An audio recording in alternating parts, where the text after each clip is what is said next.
Hello everyone and welcome back to another, evening of Beyond the Harp. I am so excited to be coming to you, not just because I'm coming to you with another evening of Beyond the Harp, which of course is one of my favourite evenings, but because we're back in Scotland. We're back in Scotland, we're back in our own studio. I have to tell you though, how long ago was it we got back? 2 weeks? 3 weeks? Like 2.5 weeks or something, I think. And the first thing we did when we got back in the studio, switched on all the equipment, and of course everything needed an update. Everything had changed. We were like, how do we do these settings again? Everything is different. So we had that little stress when we came back, didn't we? Yeah, it was a bit full on. But we think we're on top of it now. So welcome to you all. Please do let me know that you're here in the chat. Let me and William know. Let me know that you can hear us okay before we get started. And let us know where you're tuning in from. This is a retry of a Beyond the Harp that we attempted earlier this year and had a few technical issues. But, you know, we're here to go again. And if we have technical issues again, we'll just ride that wave because that's how we do it here, isn't it, William? Yeah, things happen, you know. We're chill. Sometimes the net doesn't work and you have to just roll with the punches, you know. My dad would say exactly that, roll with the punches. No, is that what he would say? Roll with the punches. I don't know what he'd say. I think that is I think that is the term he used to use, but sometimes he also would say go with the flow. It's the same thing. Anyway, please do jump into the chat. Let us know that you can hear us. Let us know that you're here and where you're signing in from. I don't want to get started until we know that people are joined. So I mean, we're definitely live on YouTube. I can see us, and there's 11 people watching. Oh, everyone watching's just shy. They're just shy to let us know that you're here. Maybe I can put one in. Yes, please do. To work. Everything else that's been going on since we got back, we have been busy with the How to Harp membership. Oh, I'll tell you what I can tell you briefly whilst we wait for people. We are very excited that we've been working behind the scenes to create something really new and special, not just for the How to Harp members, but for everybody, all harpists. And we're going to be announcing that very soon and sharing that with you. So I'm really excited that that is going to be coming very soon. Now we do have a little message in the chat there, so that's perfect. It's from me though. It's from William, but at least we know that we're live and that you can sign in. So when you do join, do let us know that you're here, but we are going to get started. Yay! June's here as well. That's it. It's just taking a wee minute for everyone's messages to come through. So great to have you, June. Thank you so much for letting us know that you're here. Mike's here as well. Hello, Mike. Great to see you. Nice and sunny down there. It's quite warm here as well, actually, I have to say. I don't know if I'd call it sunny. I mean, sunny for Scotland. Yeah, you could say that. Well, I'm going to introduce our exciting guest for this evening. Now, like I say, this is an interview which we were hoping to have earlier in the year, but I'm so excited that we were able to reschedule and fingers crossed that everything goes to plan today. So that we can hear all about this very exciting harpist. So I've got my notes here. So today we are talking to Marianne Gubri. She is a harpist and music therapist, a researcher and an educator, and she has over 20 years experience in music therapy and in research. She has a diploma in early harp and a diploma in Celtic harp, and a master's degree in musicology. The list just goes on. And she is also a certified harp therapy practitioner. And she's going to be telling us all about that, I have no doubt, in this interview. Now, as a performer, she has played in many countries around the world, many prestigious venues, and she also has some of her own musical projects and compositions. And again, we're going to be talking a bit more about that during this interview. Now, Marianne is the founder of the Italian and French branches of the International Harp Therapy Programme. And I know that's something that a lot of you out there are particularly interested in. So we'll be definitely getting some information from her about that. So without further ado, can you all please welcome into Beyond the Harp the amazing Marianne Gubri. Hello. Hello, thank you so much for inviting me. I'm so happy to be here tonight. Amazing. It's so lovely to have you and to see you nice and crystal clear there, Marianne. We made it until now. We did. We're here. We're here. Now, before we jump into everything, guys, I want to remind you that Marianne will be taking questions. William will be saving them. So please don't hold them back. Pop them into the comments as they come, and William can save them for our question time at the end. But, Marianne, I'd love you to start by telling us all these achievements that I've just listed, all this amazing career that you have, but take us right back to the start. Where did it all begin? How did you get into the harp in the first place? Well, I was actually 5 years old, and I saw at my grandma's apartment in France where I was living. In the TV, it was the TV in another room, very tiny TV. I saw a harpist playing the harp. And I told to my grandma, this is what I want to do. And she said, wow, this is wonderful. So I came home and I said, I want to play the harp. And my mother said, well, you could play the guitar or maybe the piano or maybe the flute, something a little bit more easy and a little bit less expensive, maybe, and much practical, to start on. So I said, well, if it's not the harp, I am not interested in music at all.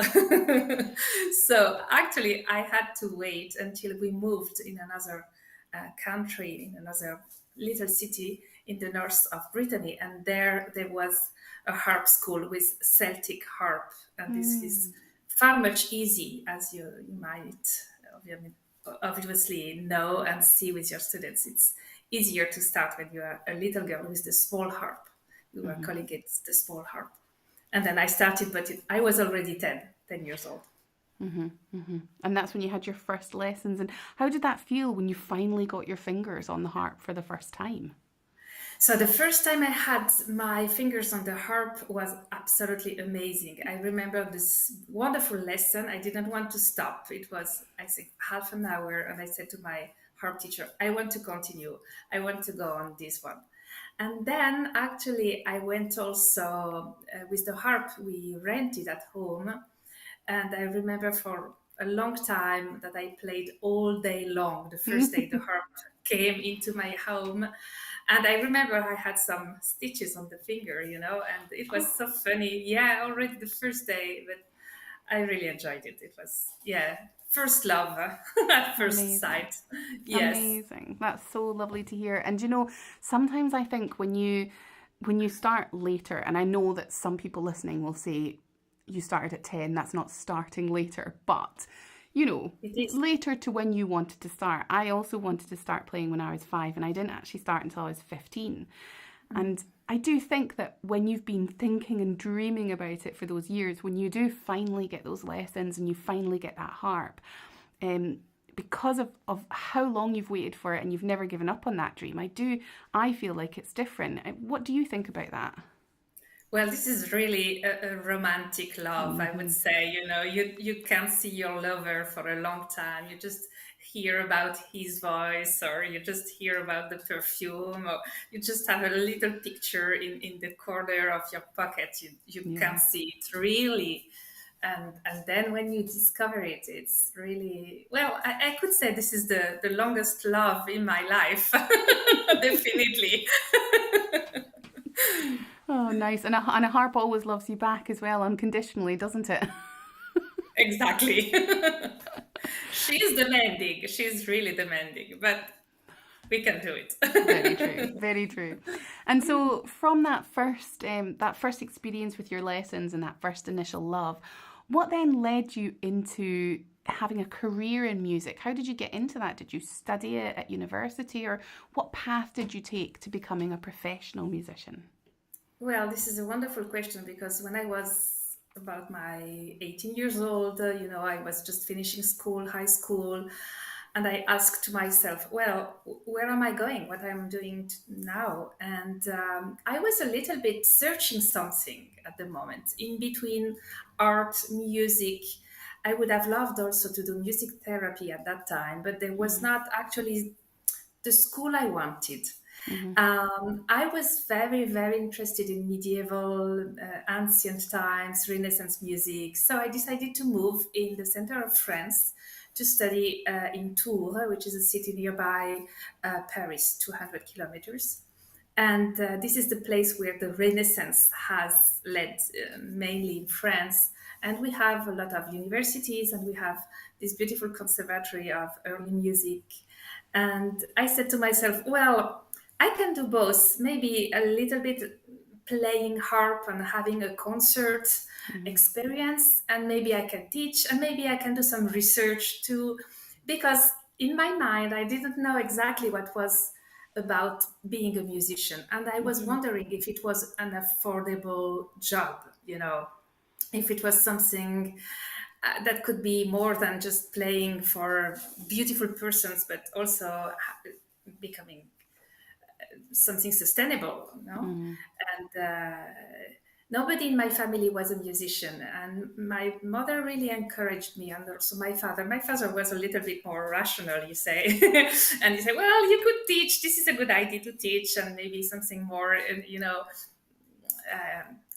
led by the government and the Mm-hmm. educational ministry and so on." So this is where I moved in between and just trying to open doors, not closing them at the beginning. Yeah. Mm-hmm. Mm-hmm. Amazing. And I definitely want to get into all the different kind of facets of your professional arts practice. But before we talk about each individually, I'd love to know how you feel about having so much variety in your career. I can imagine that well, I have a lot of variety too, and I love it, but it keeps things interesting, but it also can be quite overwhelming at times. And how do you juggle all those different areas that you work in? Well, I don't have the receipt. I would say it's, I am led and drawn by projects that really motivate me. So, Mm-hmm. so many times it's a cultural project, an artistic project about an album, some concerts. We do tour also. During winter, I do more lessons. I am passionate about research, so I love reading. And during winter, for me, it is the season where I will read a lot. Mm-hmm. So I really love going through projects. Mm-hmm. For me, it's impossible to do everything together. So a lot of concerts I won't do during winter. Touring during, the bad season is not that easy. Yeah. Driving, moving herbs, and so on. While during summer we don't have so much students, so it's a beautiful moment to go on the road and to experience and exchange and travel. So yeah, definitely I would say it's more something organic, Mm-hmm. not really well scheduled, but it's more projects, I would say. Yeah. Mm-hmm. Lovely. Lovely. Well, I feel like this is a really great opportunity for us to have a little listen to some of your music. We've got some music clips here. And after we hear this one, I'd love you to talk a little bit about the other instruments that you're using in this clip, and why that's important in your music practice. So let's have a little listen.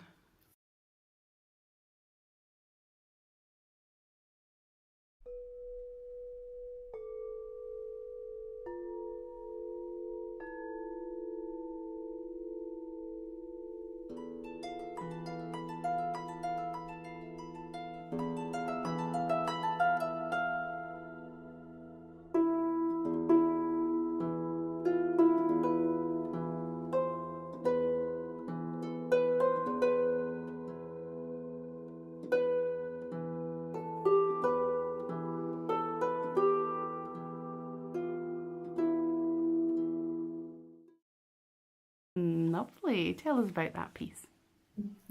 So this is the first piece of my last album, which is called Arcani. Arcani means, actually, it's from the tarot deck, and the first one is the magician. So every tune is connected to a card, and I took as a model the ancient cards of the tarot from Middle Ages in northern Italy and between France and Italy.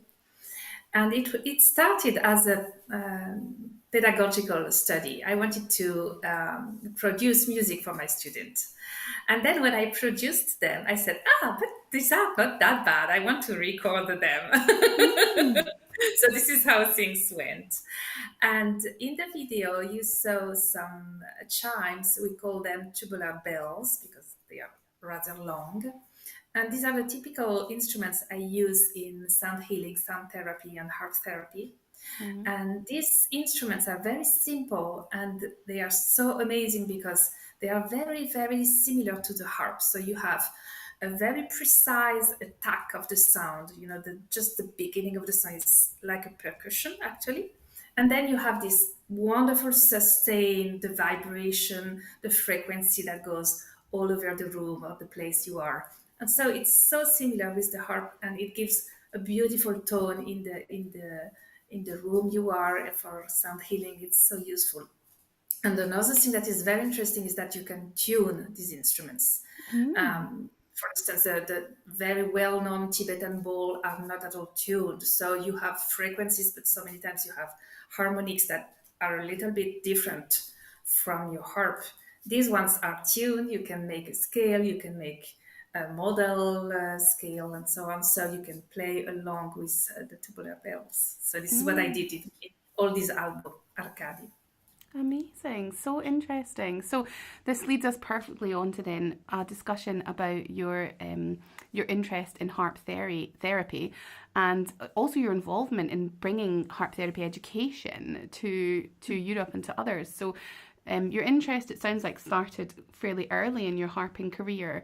Can you tell us a bit more about how that started and how you did then get into harp therapy if there weren't the courses that you could find that you were interested in? Yes. So as you said, it was something I had very soon in my childhood, teenagehood, and I remember so many times I had some headaches in my teenage time. And one night I just listened to a beautiful CD of African music, and I listened to it in loop, Mm-hmm. just hearing the music and going through as if it was a medicine for me. And I managed to, with the distraction, now I know it, to just give me a moment of peace, sorry, moment of calm, moment of tranquility. And yeah, actually, I managed to feel good. So this is how everything started. And then sorry, That's okay. Take your time. You're all good. yeah. And then I decided to understand if I could have some music therapy lessons, but I didn't have any Oh, at that moment. So this is where I started with harp therapy, yeah. and it was very late actually. So Yeah, yeah, yeah, yeah. yeah. Can we switch to the slide where Marianne is muted so she can clear her throat and Yeah, feel a no bit more worries. comfortable? So we'll just give you a moment, Marianne, to clear your throat there. And when she feels better and she comes back, I am going to ask her about the different vibrations of these instruments. Now, I will say, as a predisposed information to everyone, I am not a harp therapist and I know very little about this information. So here I am asking an expert. And so I'm going to ask her about why it's important that the instruments can be tuned together. And my understanding is about vibrations and vibrations in the body. And maybe if she can tell us a bit more about that. Do you feel ready, Marianne? Are you good? Yeah, okay. Fantastic. So yeah, the importance of vibrations, how it relates to our body and how it relates to music therapy. So actually, so many traditions see our harp as the model of our body. Mm-hmm. So there is not one frequency for everybody. Everyone has got a lot of frequencies, and Mm-hmm. the lower frequency of your harp will resonate in the lower part of your body, legs and feet. And the highest part of the harp will resonate is in the highest part of your body, head especially, and neck. Mm-hmm. And everyone has got his own vibrations, his own tone. And we say about this, it is a resonance frequency, resonant tone. And it is very individual, very particular for every person. And at the same time, every organ has its own vibratory frequency, resonance frequency. But at the same time, it's very personal and individual. So I am Marianne. I don't have the same resonant tone frequency as anyone else in the room, or everyone is listening about us, and everyone has got different resonant tone. So we are very, very different. This is amazing. But what's happening is that vibration can release tension. So when vibration enters in your body, you just feel movement. You feel sometimes heat, you feel energy, you feel movement. And simplicity is that you feel a sort of release of tension, healing, we could say. So this is the vibratory power of the instruments, of live music, more than recorded music, definitely. And this is also the power of playing an instrument like your harp. It's really a self-healing instrument. And we have to remember that you have these beautiful holes here in the harp, and vibration is coming through that part in your body. So the massage you've got, the sound massage you've got, is all over your body. It's something really wonderful for us musicians. And Yeah. speaking about the harp specifically, again, like I said, I don't know about harp therapy. This is fascinating hearing from you. But what I do find is often when I play my harp, I do feel even if it's something that's maybe challenging, it still makes me feel more relaxed. And do you think the harp in particular, when you play it yourself, because it's leaning on your body and you really feel at one with the instrument, do you think that makes it particularly good for someone to use for themselves as almost therapy and playing? Oh What do you yes, think? Yeah. definitely. Oh yes, definitely. So the harp is really healing if you want to heal, but if you want to be more energetic, it could be more energetic. It could be also stressful. So we need to be careful because everything is possible.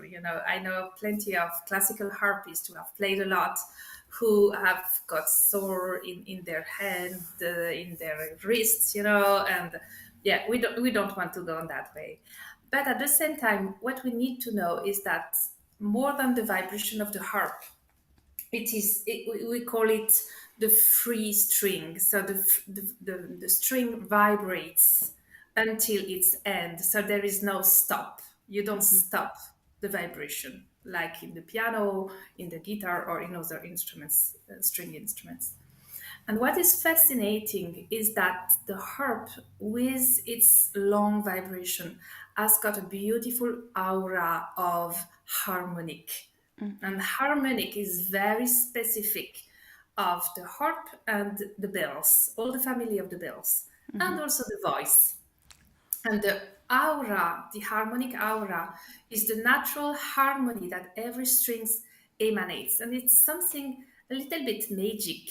It's difficult with our ear, also with our trained as musician ears, to understand which is the harmonic you hear. Is it the first harmonic, the fifth, the second, the interval? We don't know exactly which one, but we feel the magic, you know and the magic of this aura is what is really healing, which is really self-caring and beautiful. Yeah. Amazing. And when you Amazing. play in churches, in beautiful ancient palaces, I know we've done all of this, playing in beautiful rooms, and you wonder how is it possible that your harp has got this wonderful sound, big sound, or maybe you play and you let the harp in the wind outside, in outdoors, and you feel the vibration of the harmonics, and you said, "Oh, this is magic."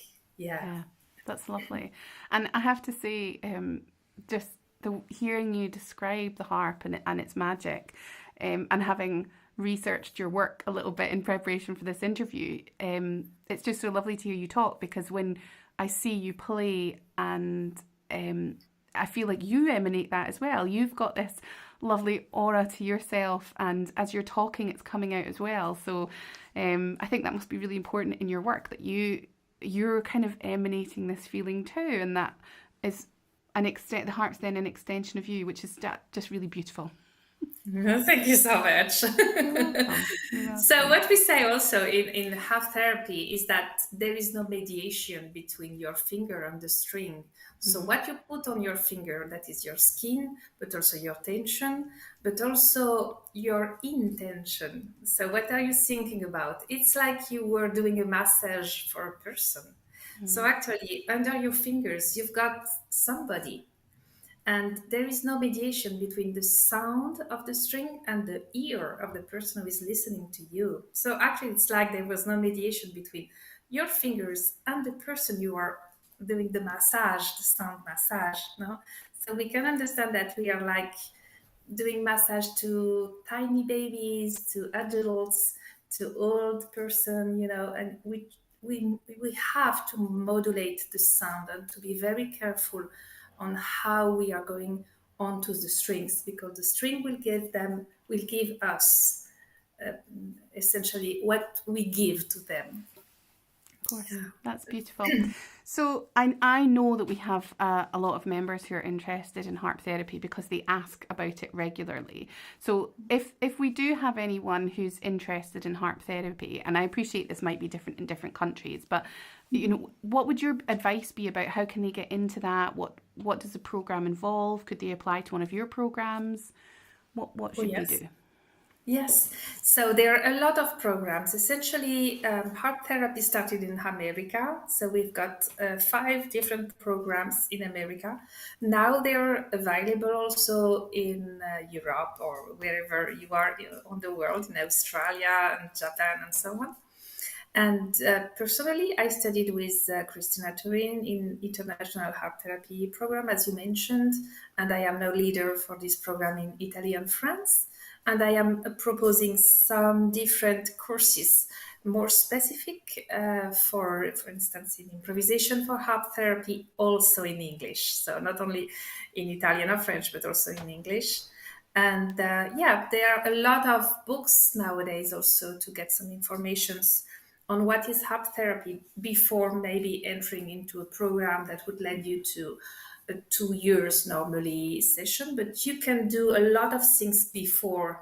And my advice would definitely be to start with a harp therapy session. So if you can find a practitioner near your location and just, feel the vibration, feel the sound, feel the healing. It's the best way to start with.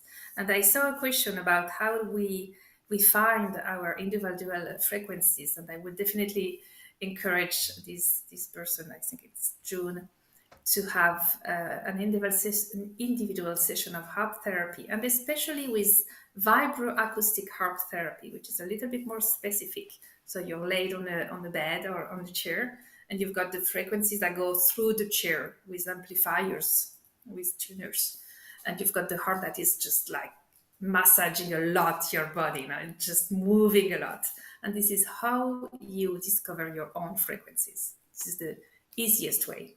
Lovely. Lovely. That's fascinating. Thank you so much. So we're going to play another little bit of your music now.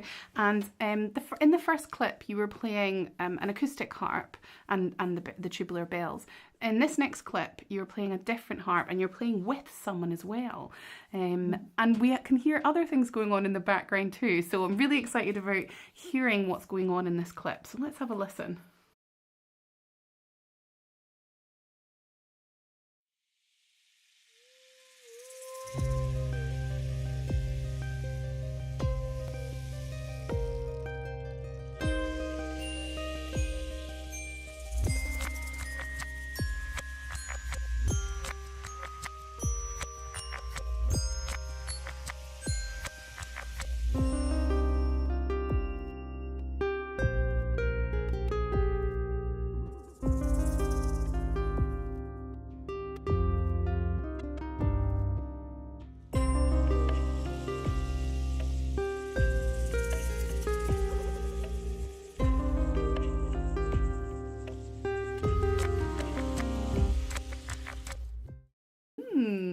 Amazing. Let's hear about it.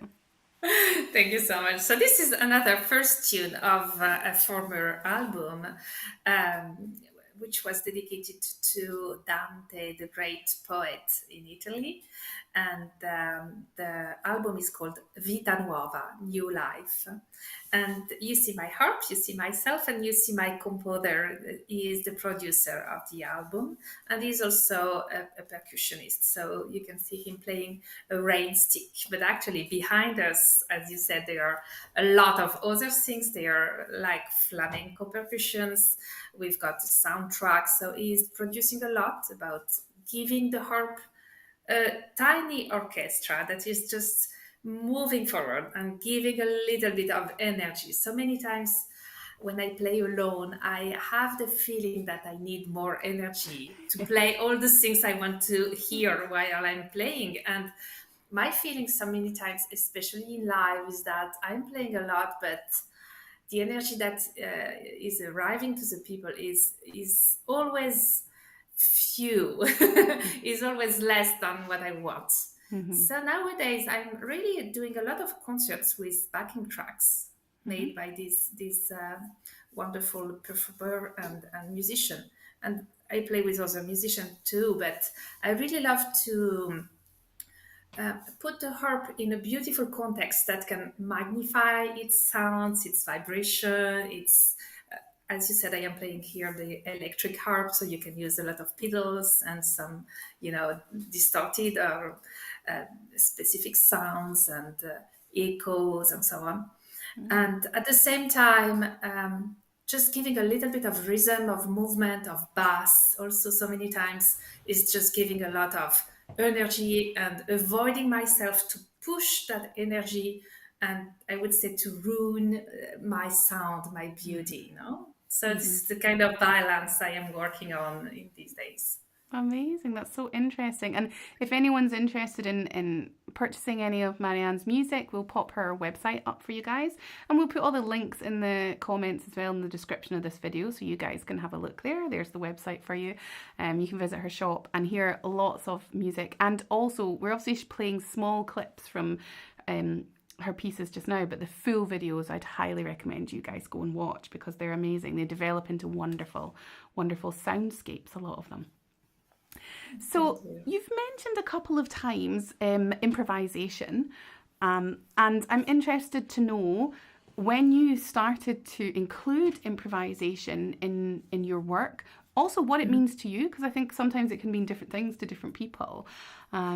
And so can you tell us a bit about that, the role that improvisation plays for you in your harping? Yeah, thank you. So I started to play on the Celtic harp with a classical teacher. And she said to myself, well, you have to read everything and you cannot improvise at all, because the composer wants you to play exactly what is put on the score. And I said, okay, I will learn it. So it was the first step. But at the same time, she gets ill at a certain point, and I have to switch and go on to the folk music department in my conservatory. And there was not the harp teacher over there. There was violin, fisarmonica, how you say, accordion. There was biniou, which is a sort of pipes, traditional Britain pipes, guitar, and so on. And everybody was playing by ear. And everybody was telling me, well, you don't have the chords. Well, you just invent them. You just play whatever you want. You just arrange. And I said to myself, oh my God, but I don't know what I'm going to put on this because I don't know where to start. I always read the music, and I was like, I think 13, 14 years old. So I went on in these both contexts of having nothing, no score, playing by ear, doing my left hand and trying to find the right chords, and playing on the score.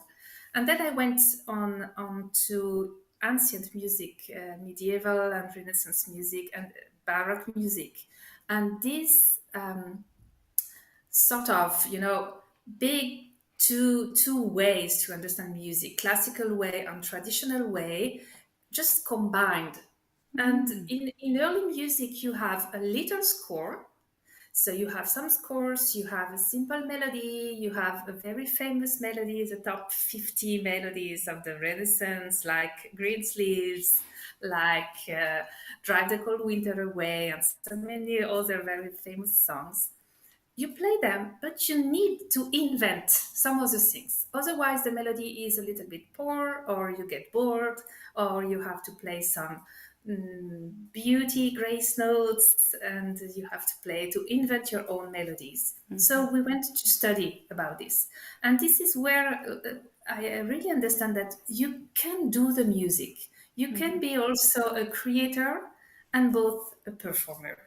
So this was a very beautiful way to understand this.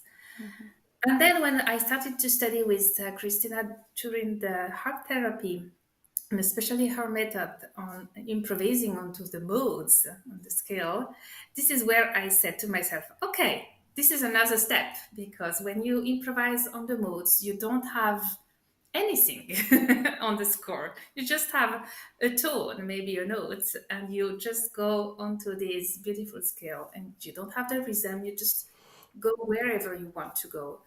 And this freedom with some rules that are very important was what led me to be more creative and to start my career as a composer.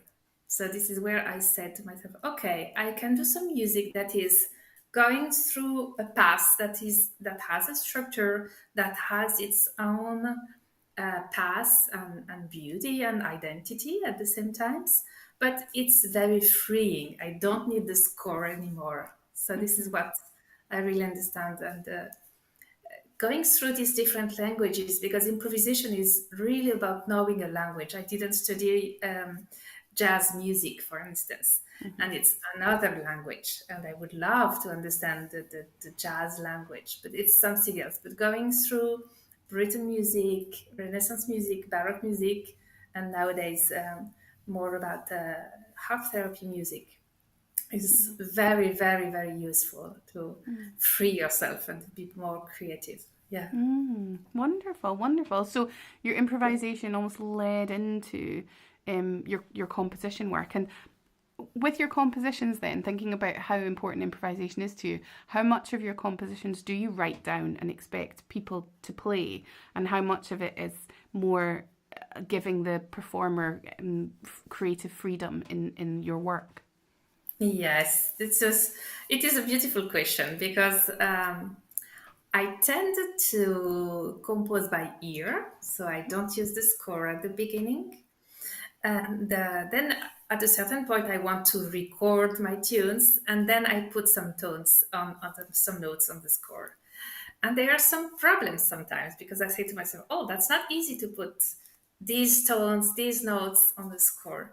And sometimes I said, well, this one, I don't want to put it on a score. I want it free, like maybe an introduction or a conclusion or a transition, or maybe all a tune, which would be totally free. And there are some other tunes where I want to give, a rhythmic structure or harmonic structure, and I will put everything and all the tones and all the notes on the score. So I would say maybe 70% is written and 30% is still free. Lovely, Yeah. lovely. Yeah. And have you got any interest or have you explored things like visual scores and things where you have that kind of some sort of direction, but maybe not the conventional dots on the page? Is that something that's interesting to you? Oh, yes. So for myself, actually, I don't use the conventional musical notes on my scores. And yeah, I have several ways to describe the music. So many times I use the five, how you call it? I don't remember the name in The English. The stave. lines, The yeah, stave. the stairs. Thank you. And I just put some tiny dots on it, and I don't put the rhythm, and the rhythm will come later on, like medieval music. The medieval music, they didn't write wrote at all the rhythm. Mm. And so now many times I have a total blank page, and I start with maybe a dot at the center, which is my home tone, and then I go through, like in modern compositions, and arrows and Mm. sun and clouds and waves, and yeah, and it's more like a visual impression of what's happening than Mm. clearly the tones that I am using. That's lovely. And so if someone purchased something like this from you, maybe it's not for sale, but if they did, would you give some sort of direction as how they could interpret that? Would you just give them the visual score and it's up to them? Or, how do you help someone to connect with that? Because I think some harpists would maybe find that almost a little bit scary at first. They might not know what they're doing. So how do you help harpists to connect with that type of music? Well, actually, I don't sell them at all. So when I do the selling thing, I really write into normal, staves and tones. So, but when I do some courses on improvisation and composition, I really show my inner process and what's happening. And I really want to everyone to understand how is it going through its inner landscape. How do Mm-hmm. you see your music inside of you? How do you see the movements? How do you see the high tones, the lowest tone, the rhythm? How do you feel it? So you can write yourself in your own way, your music. And that's not the only way to write music, as we are the tones, the scores, and so on, we are used to. But I don't share my own sketches, and it's a little bit too. We would need a translator and interpreter, so I'm not sure it's the good way. Yeah, interesting though. I think it would be interesting to share them and see what people think. Maybe one day. Oh yes. Let's listen to the last clip that we've got of your music. And in this one, if anyone goes and watches this clip, and I'll put the link again in the description, because we have to keep the clips short for this interview, you only see a little bit of this. But Marianne, you actually, it seems to me like you almost dance with the harp before you make any sound on the strings. And when I was watching that, there was something that was so beautiful about that. So we're going to share it in a little bit of the clip. But I'm really interested to know what's going on when you do that. Why is it important? And how does that translate into the music? So let's have a little listen.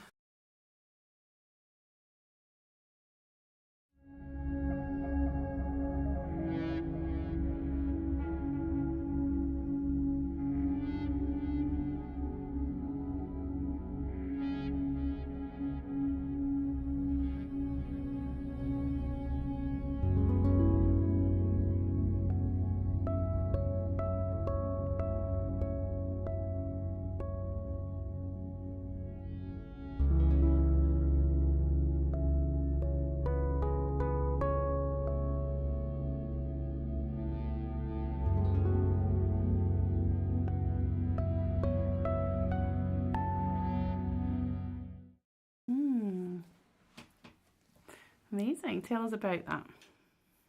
Thank you so much, Ether. Yes, so this tune is always from the Vita Nuova album, and it's called Angelicanza. Angelicanza, it means being an angel. So playing the harp, it's very easy to speak about angels. And there is a backing track. So the tune starts with a backing track, which has been made by a guitar, actually.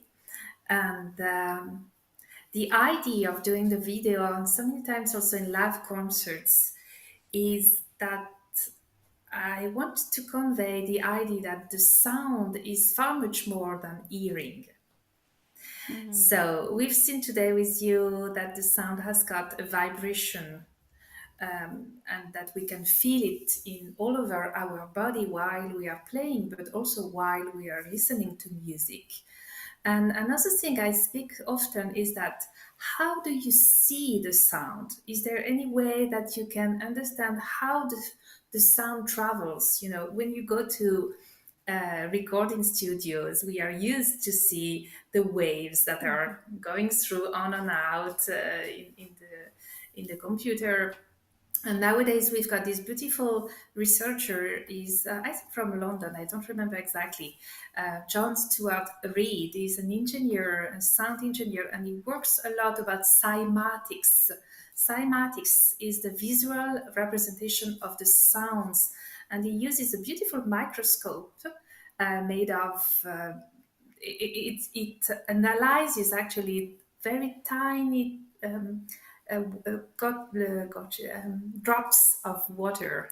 Mm-hmm. And when you see how the sound can impact the drops of water, creating beautiful, actually, mandalas, it's like, beautiful sacred geometry. You just start to be amazed by the potential of the sound of creating beauty, harmony, Mm-hmm. wellness, and flowers and creativity.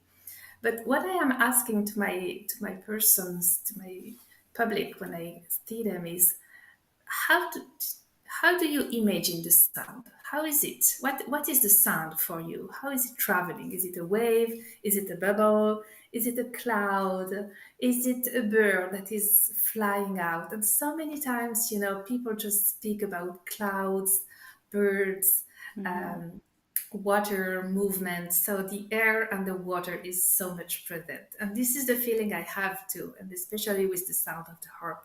So in the video, what I wanted to share is that, yeah, the sound is here before we play, and we can modulate it. We can just, take the sound and create it as it is while you are cooking and doing some, I don't Mm. know, clay activities. You just modulate the sound, and you can do the same with your hands before you are playing. And another thing that is very important in harp therapy and music therapy is the power of intention. So when you think about something, this thing is going to change. So you can modulate also with your thoughts. That is something is sometimes we say, oh, is it really possible? But yes, nowadays the researchers have seen that we can modulate, and sound is very, very subject to transformations Mm-hmm. through intention.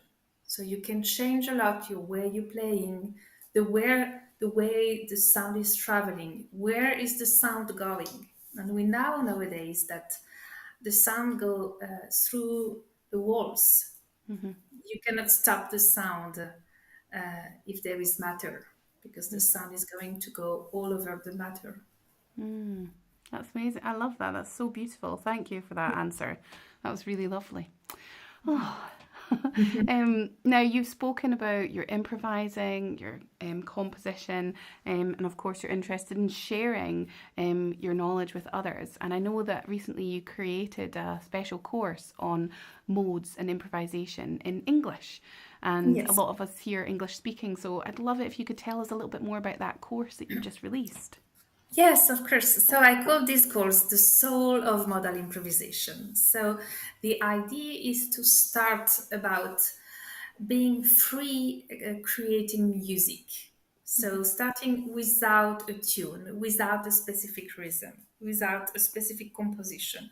You just place your fingers and you listen. And the perspective I had is especially to use modal improvisation, as we can see, of course, in harp therapy, but not only, also in early music, a lot in Celtic music. We've got a lot of modal scales, a lot of Middle Eastern music, but also ragas from India, medieval music from Gregorian chants use modal music. So, what is mode? A mode is especially in modern times, I would say, a scale that gives emotions.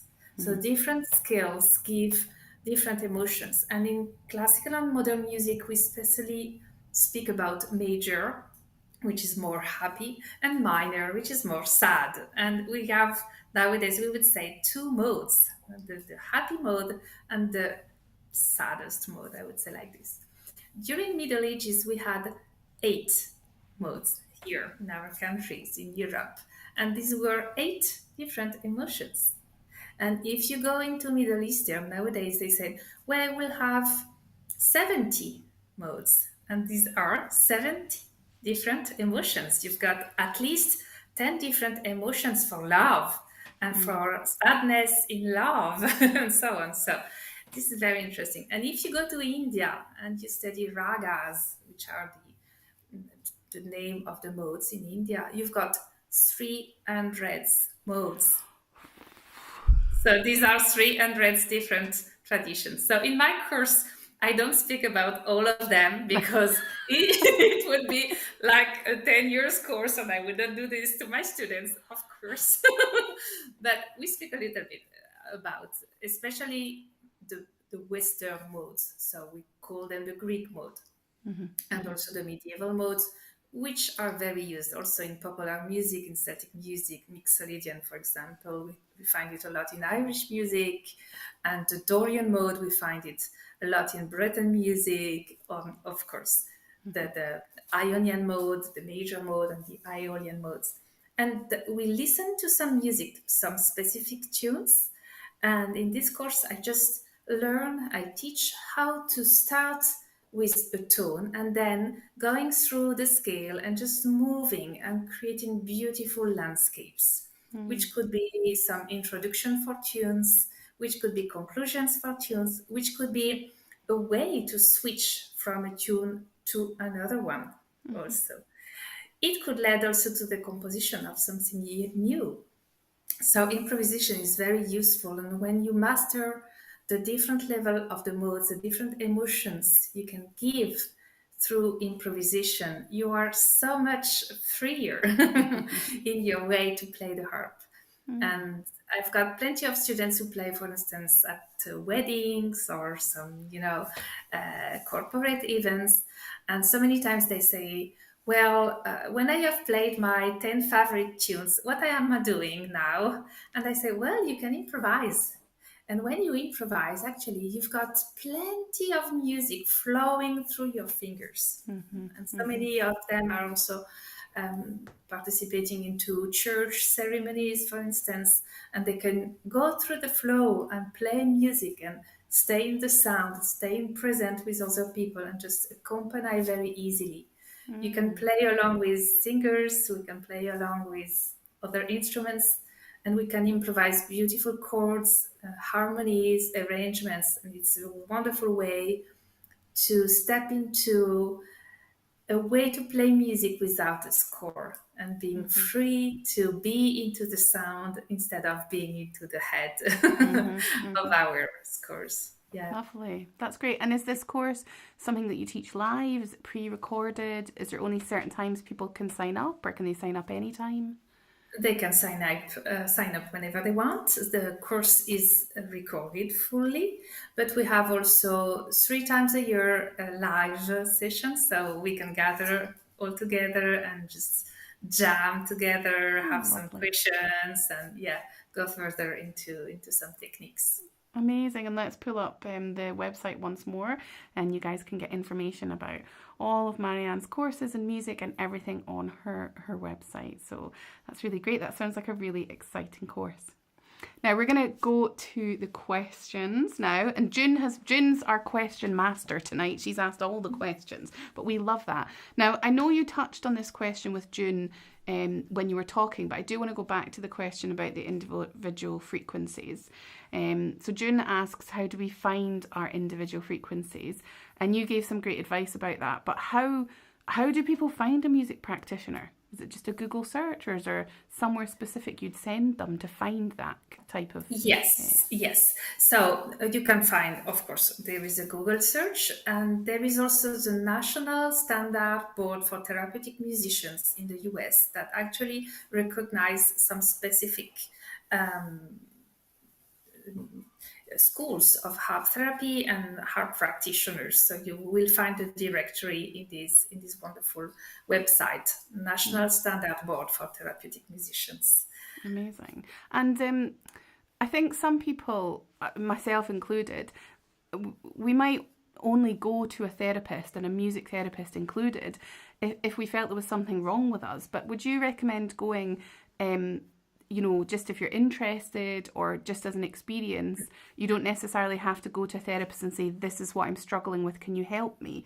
Is it okay to go if you don't have something wrong? Oh, yes, definitely. You should go there where you are okay. Yeah. So it's more about relaxation, about connecting yourself. And especially if we are musician and harpists, it's a wonderful way to understand how sound just travels into our body and gives us emotions and maybe gives us memories and how sounds travel into ourselves. I will tell you that I was playing in Hong Kong, and I had this wonderful person. She came into my concert and she said, "Well, I am graduated also in harp therapy, but nowadays I have done also the vibroacoustic harp therapy workshop and so on. Do you want to have a session in my private studio tomorrow morning?" And I said, "Yeah, of course. I'm here in Hong Kong. I have nothing to do." I went to her studio. Her name is Carmen Lee. I love her. She's a wonderful person. And in her studio, I laid onto this wonderful bed. It's a water bed, very warm and cozy. And she was playing the harp very peacefully. And the sound just moved into my body. And at a certain point, my heart started to vibrate. Oh. And I said to myself, "Oh, this is my heart. This is the organ, very physical. And oh, my heart is big like this. And oh, this is the weight of my heart. And oh, this is, the warmth, the energy of my heart." And it's a sensation uh, I will remember forever. That sounds So amazing. my advice is really just to discover new ways to feel the sound. Yeah.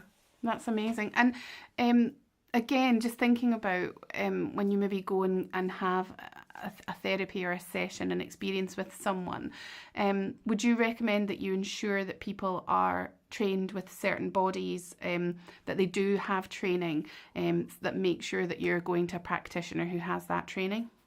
Oh, yes, definitely. It's very important. And well, normally you don't do harm with sound. Hmm. Sometimes you can get deaf if you go to very hard, hardcore music, for example, or discos or so on. So be careful.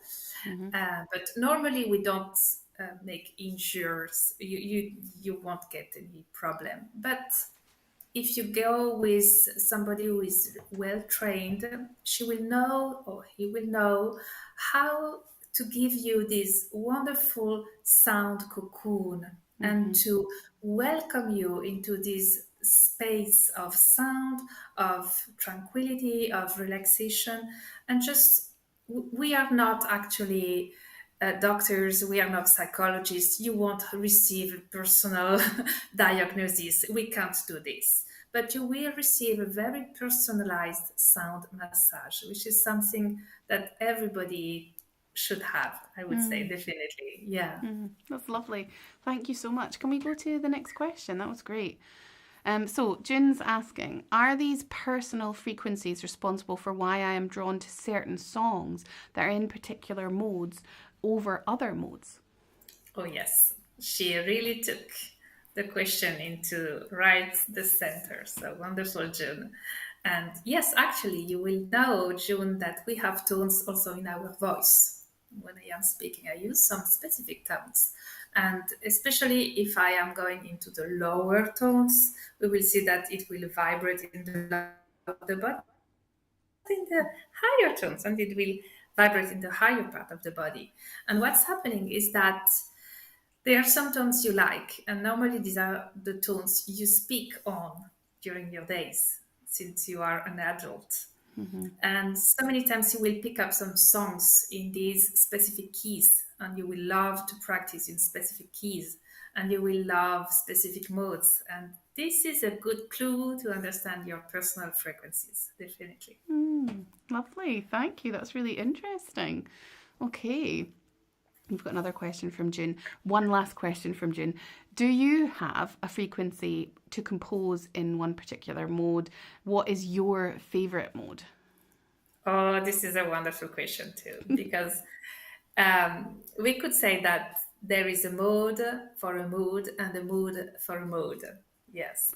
And we are also in specific modes or moods in our days. And there are sometimes we are a little bit more melancholic, and sometimes we are more in an outreaching mood and maybe more, happy and free and so on.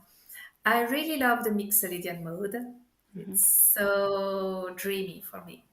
For a long time, I only composed in Aeolian, the minor mode. But nowadays, I would say I definitely prefer more major modes like Mixolydian or Ionian mode. And this is another way to understand a person. When she says to yourself, while you are playing Aeolian mode, she says, well, it's very sad. I don't like it. You will understand that this person is more, expensive, outreaching person. But when you play some major music and someone will say to you, oh, it's so boring, it's so pretty, but, it's too easy going. I don't want this kind of music. It's boring and so on. So you will understand this is a more introspective person. Oh, interesting. And I love the Lydian mode. Wow. Yeah, especially using it like just for moments. I love people use it in film music all the time, don't they? They give that uplift, and I absolutely love it. As soon as I hear someone doing it, I'm like, oh, they've gone into the Lydian. Wonderful. So this is the brightest mood, actually.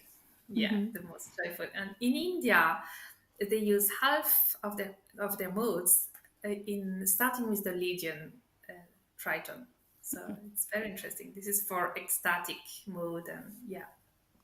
I am a very energetic person, so I suppose that makes a lot of sense. Oh, yes. I like that. Perfect. And then we've got one more question, is that right? Yeah. So there's a nice comment from Catherine. Oh, a little comment. This is nice. I'm going through the course. This is the modes course, and it's really fabulous and full of interesting information. Lovely. Little shout out Thank you there. so much. Thank you. It looks really good but expensive. I wonder if how to. Oh, this is your modes workshop. I think it looks good but it's expensive. We're all struggling with money just now, aren't we? It's so tough sometimes. I wonder if How to Harp could talk to her about doing a workshop on improvising with modes for How to Harp. What was your workshop on that you just did? It was on how to improvise on the harp. Yeah. It's already in there. You just have to go look. So there you go. Yeah. We've already had Marianne in the membership. She gave a wonderful concert, which I watched, and it was amazing. Thank you so much. I haven't caught the replay of the workshop yet, but now that I've heard all this, I definitely want to go and catch that replay. So guys, just head into your dashboard, go to workshops, and you will be able to catch up with that. So it's really exciting. Another little sales thing. Oh, it's a great price for the amount of material. There you go. So if you guys are worried about the price, Catherine's saying it's a great price for everything you get. It's well worth it. The exchange rate is changing within the US and going down and the euro going up. So it's getting more expensive for Americans. So there you go, guys. If you're in America and you're considering it, jump in now. Definitely, yes. Oh, that's funny. Amazing. Oh, there you go. June must have been at the workshop. June says the workshop that you gave in the How to Harp membership was fantastic. So thank you so much. Thank you for that. That was great. All the How to Harps are coming in now and saying that they enjoyed the workshop. So thank you so much for giving that to us. We really appreciate that.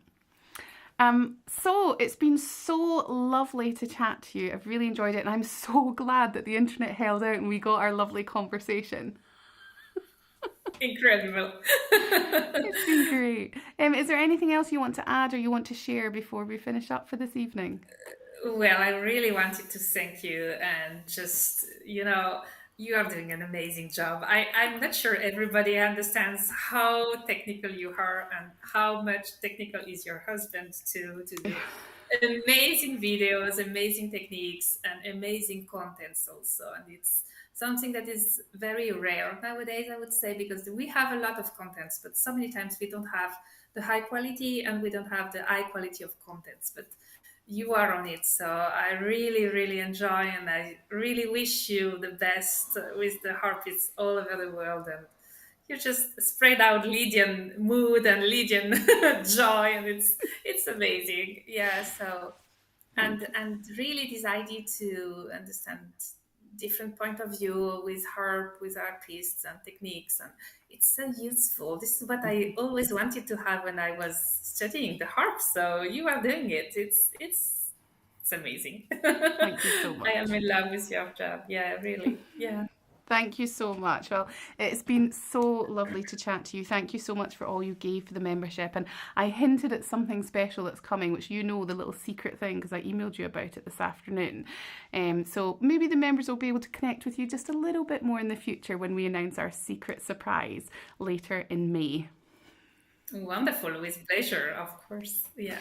Amazing. Thank you again so much, Marianne. Well, that was another lovely evening in Beyond the Harp. What a fantastic display of music and passion, energy, sharing and improvisation Marianne just gave us. I really enjoyed chatting to her, and like I said, the concert in the How to Harp membership was amazing, and I'm now going to rush off and have a look at the workshop because I am ready to get my modes improvisation on. So a massive thank you again to Marianne Gubri for her wonderful chat tonight, and of course we're sharing her links in the description of this video, so if you do want to look up any of her music and her offerings, of course that wonderful modes course, then check out the video description and you will be able to find out more information there.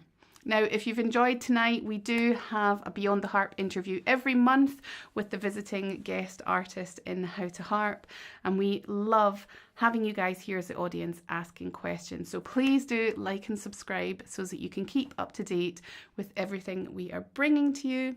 And all that's left for me to say to all of you guys is, of course, happy harping to you all.